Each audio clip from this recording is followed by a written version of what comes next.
ഇതൊന്നുമല്ല പ്രശ്നം.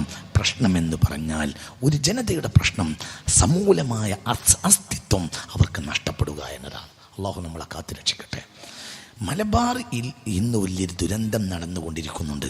മലബാറിലെ ഏറ്റവും വലിയ ദുരന്തം മതനിരാസമാണ്.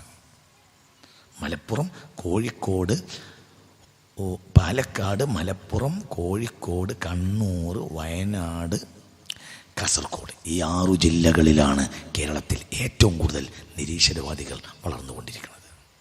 മുസ്ലിം തറവാടുകളിൽ നിന്ന്. അതൊരു ജാമിദയിൽ നിന്ന് മാത്രം ഒതുങ്ങുമെന്ന് നിങ്ങൾ വിചാരിക്കേണ്ട. ജാമിദ അതിൻ്റെ കേവലം ഒരു ധാരണ മാത്രമാണ്.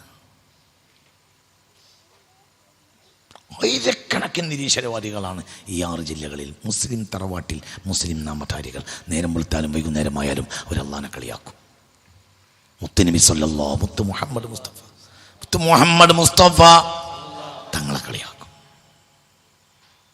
ഖുർആനെ കളിയാക്കും, പടച്ചോനെ കളിയാക്കും. പടച്ചോനെ ഒരിക്കലും ഒരു BJP കാരൻ കളിയാക്കൂല. അങ്ങനെ ആരും വിചാരിക്കണ്ട. ഒരു BJP കാരൻ പടച്ചോനെ കളിയാക്കൂല, അതൊരിക്കലും ചെയ്യൂല. അങ്ങനെ ആരും വിചാരിക്കണ്ട. രാഷ്ട്രീയപരമായ അഭിപ്രായക്കേടുകളൊക്കെ ഉണ്ടാവും. അതൊക്കെ മേശക്കപ്പുറത്തും ഇപ്പുറത്തും ഇരുന്ന് തീർത്താൽ തീരുന്ന പ്രശ്നവുമായിരിക്കും. അതിനൊന്നും വലിയ ആയുസില്ല. അതൊക്കെ ഇന്ത്യയിൽ തീരും. എല്ലാ പ്രശ്നങ്ങളും തീരും. അള്ളാഹു എല്ലാം പരിഹരിച്ചു തരട്ടെ. പക്ഷെ ഈ പ്രശ്നം തീരൂല, ഇത് തീരൂല.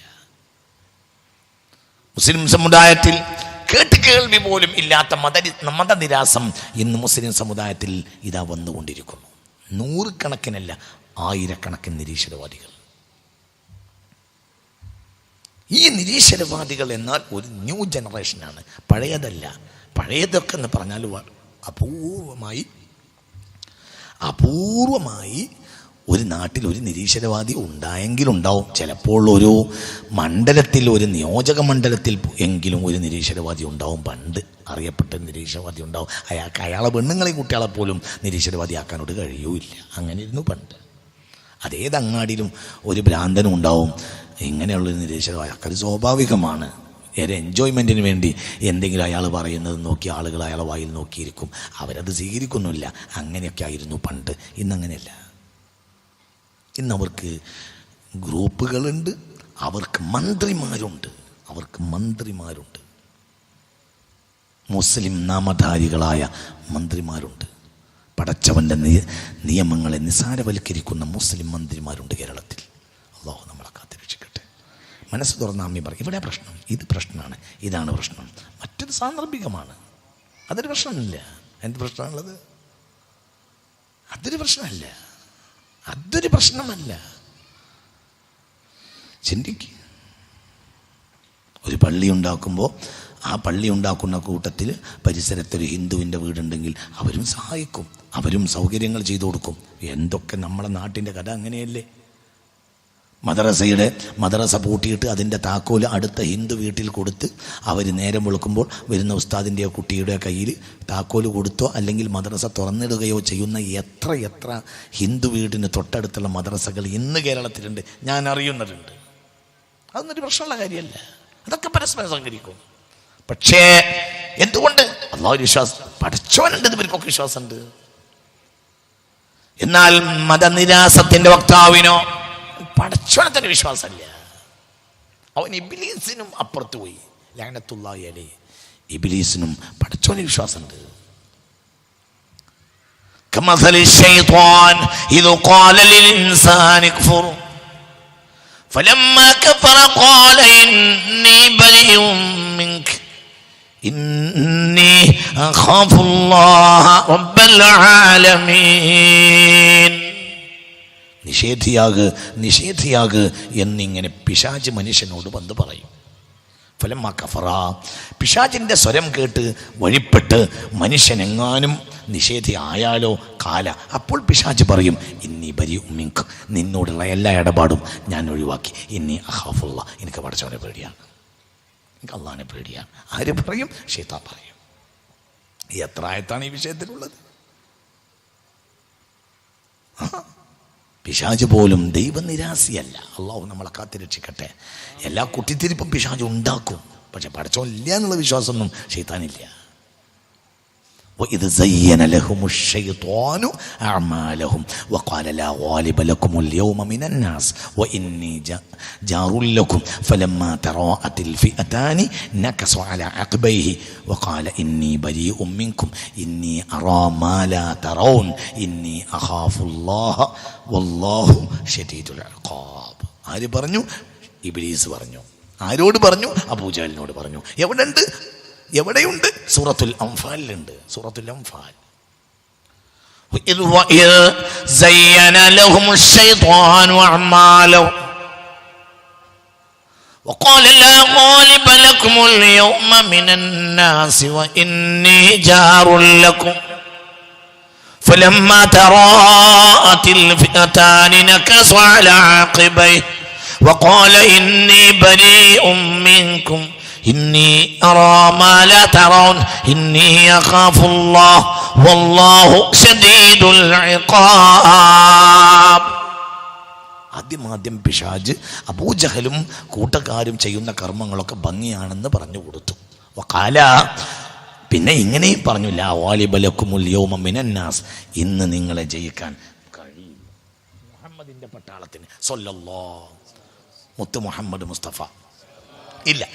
അബൂജഹലിനോട് പറഞ്ഞു, അബൂ ഹക്കമേ, ഇന്ന് നിന്റെ പട്ടാളത്തെ ജയിക്കാൻ മുഹമ്മദിയ പട്ടാളത്തിന് കഴിയൂല. മുഹമ്മദിന്റെ പട്ടാളം സ്വല്ലല്ലാഹു അലൈഹി വസല്ലം ദുർബലമാണ്. ഇന്ന് കഴിയൂല അവർക്ക്. നിങ്ങൾ തന്നെ ജയിക്കും. പിന്നെ ഇന്നി ജാറുല്ലക്കും, പോരാത്തതിന് ഞാൻ നിങ്ങളെ കൂടെ ഉണ്ടായിരിക്കുകയും ചെയ്യും. എന്ത് പ്രശ്നം ഉണ്ടെങ്കിലും ഞാൻ ഇടപെടും. ഞാൻ ഇടപെടേണ്ട ആവശ്യം വരില്ല. എന്തുകൊണ്ട്? നിങ്ങൾ എന്നെ മതിയാവും. രണ്ട് പടയും ഫേസ് ടു ഫേസ് ആയി നിന്നപ്പോൾ നക്കസ അലാ അഖബൈഹി, അവൻ മടമ്പുങ്ങാലിൽ പുറകോട്ടങ്ങനെ പോയി. വഖാല, അവൻ പറയുകയും ചെയ്തു, ഇന്നി ബരീഉം മിൻകും, നിങ്ങളോടുള്ള എല്ലാ ഇടപാടും ഞാൻ ഒഴിവാക്കാണ് അബൂജഹലെ.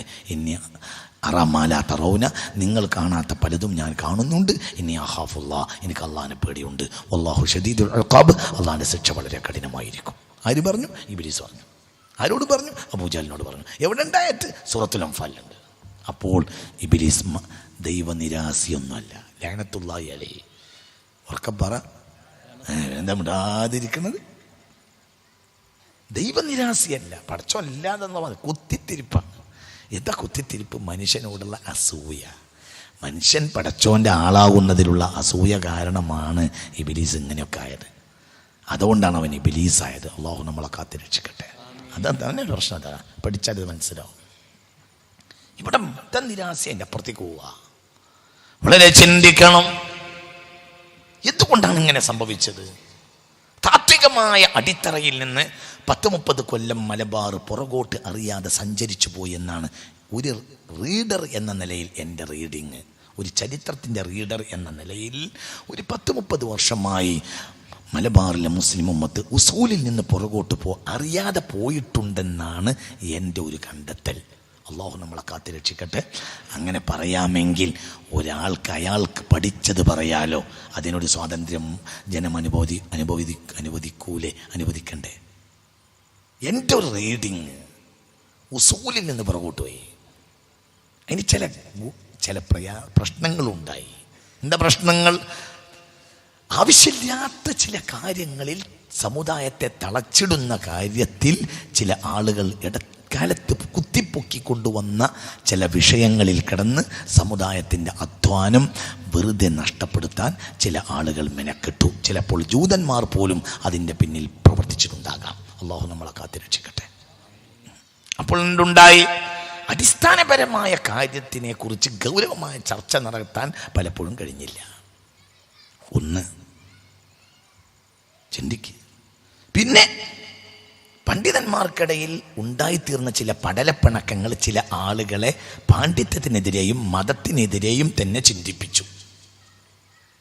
സത്യത്തിൽ അവരുടെ ചിന്ത അബദ്ധമാണ്. എന്നാൽ പോലും അല്പബുദ്ധികൾ അങ്ങനെയുമാവുമല്ലോ. അള്ളാഹു നമ്മളെ കാത്തിരക്ഷിക്കട്ടെ. ആവശ്യമില്ലാത്ത ചില പ്രശ്നങ്ങൾ ചില ആളുകൾ എഴുന്നള്ളിച്ചു കൊണ്ടുവന്ന് 985 കൂടെ എഴുന്നള്ളിച്ചു കൊണ്ടുവന്നതിൻ്റെ ബഹളം ഇന്നും അവസാനിച്ചിട്ടില്ല. ആവശ്യമില്ലാത്ത കാര്യങ്ങൾ. അപ്പോൾ പിന്നെ മഹാന്മാരായ പണ്ഡിതന്മാരുടെ അധ്വാനം ആ ഭാഗത്തേക്ക് നീങ്ങൽ അത്യാവശ്യമായി പോയി. വളരെ ചിന്തിക്കണം.